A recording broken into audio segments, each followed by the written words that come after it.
उत्तर प्रदेश की राजनीति में समाजवादी पार्टी एक बार फिर से हुंकार भरती हुई नजर आ रही है।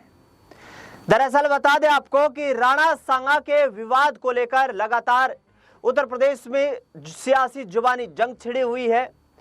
एक तरफ राष्ट्रीय करणी सेना ने जिस तरीके से राणा सांगा की जयंती पर उत्तर प्रदेश के आगरा में जो अपनी एक भव्य कार्यक्रम का आयोजन किया, उस दौरान समाजवादी पार्टी पर करारा निशाना भी राष्ट्रीय करणी सेना के द्वारा साधा गया। राष्ट्रीय करणी सेना ने यहां पर संकेत देते हुए कहा कि आगामी वक्त में समाजवादी पार्टी को इसका खामियाजा भी भुगतना पड़ेगा। बता दें आपको कि राष्ट्रीय करणी सेना के तमाम पदाधिकारी इस कार्यक्रम में शामिल हुए। इसके साथ साथ आपको बता दें कि समाजवादी पार्टी ने भी इटावा के मेहुआ में एक बड़े कार्यक्रम का आयोजन किया।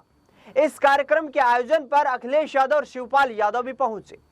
दरअसल शिवपाल यादव अपने चिर परिचित अंदाज के साथ नजर आए। इटावा के जसवंत नगर सीट से विधायक है शिवपाल यादव और उनका गृह क्षेत्र भी माना जाता है इटावा।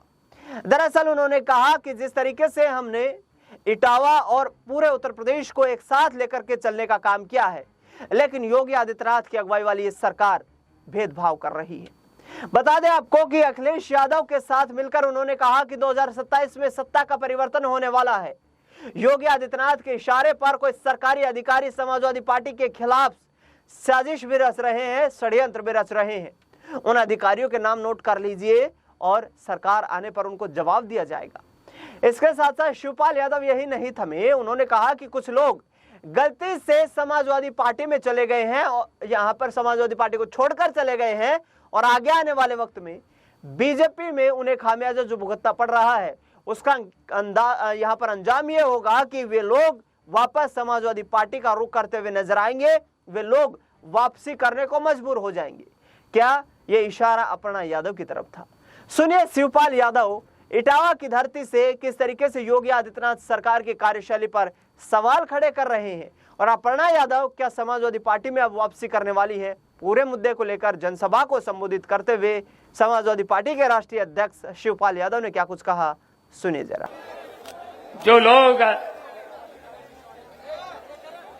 संविधान की जिनको रक्षा करनी है, संविधान को जिसको पालन करना है,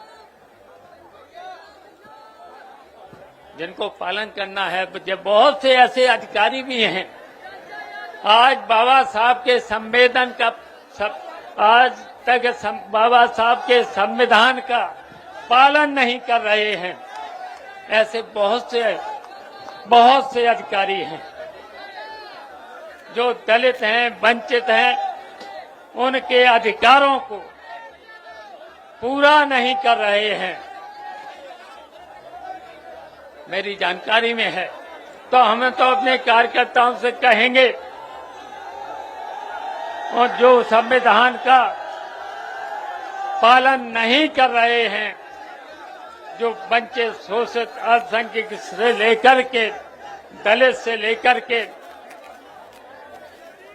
जो शोषण कर रहे हैं, न्याय नहीं दे रहे हैं, उनकी आप सब लोग सूची जरूर बना लेना। और यहीं तक हम भी सूची बना रहे हैं, तो हमारी अपील है कि जो बाबा साहब के संविधान में जो अधिकार मिला है, उसका जो अधिकारी पालन नहीं कर रहे हैं, तो उनका नाम आप लोग नोट अपनी डायरी पर नोट जरूर कर लेना।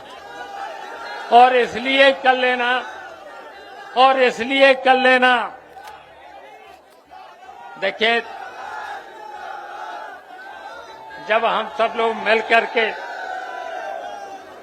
जितने भी शोषित पीड़ित लोग हैं, दबे कुचले लोग हैं, दलित से लेकर अल्पसंख्यक से लेकर के और यहाँ तक कि पिछड़े लोग भी बहुत पीछे चले गए हैं, अगर उनको न्याय नहीं देते हैं तो सरकार,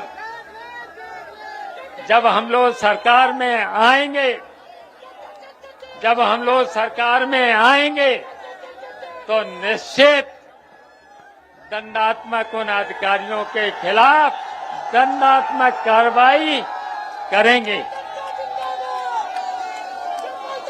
तो इसलिए बहुत कुछ हमें नहीं कहना है, बस इतना हमें और अपील कर रहे हैं, आज से सब लोग, वैसे तो हम जानते हैं समाजवादी पार्टी के कार्यकर्ता और अंबेडकर वाहिनी से लेकर के जो अंबेडकर बाबा साहब के आदर्शों पर चलने वाले लोग हैं, हम सब लोग मिलकर के इस निकम्मी बेईमान सरकार को 2027 में हटाएंगे।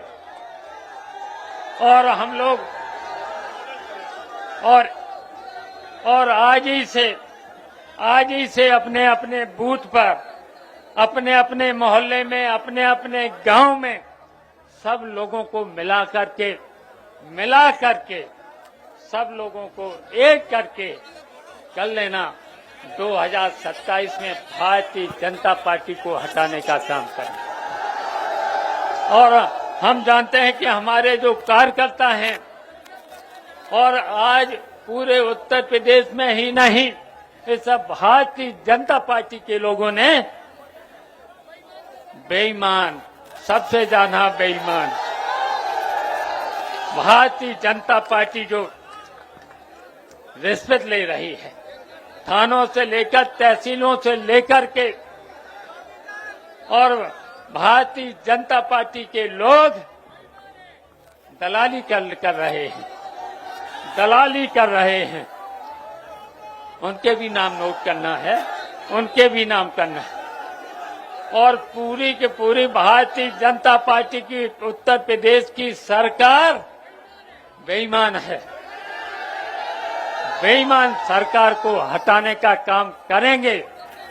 और हमारी अपील है कि हाथ उठाकर के बताओ, आज ही से अपने अपने गांव में, अपने अपने मोहल्ले में एक होकर के इस भारतीय जनता पार्टी को हटाने का काम करेंगे।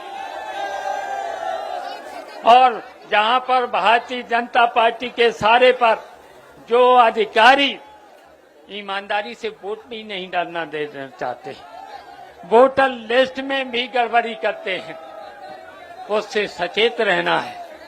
और हर बूथ पर और हर पोलिंग पर आप लोगों की जिम्मेदारी है।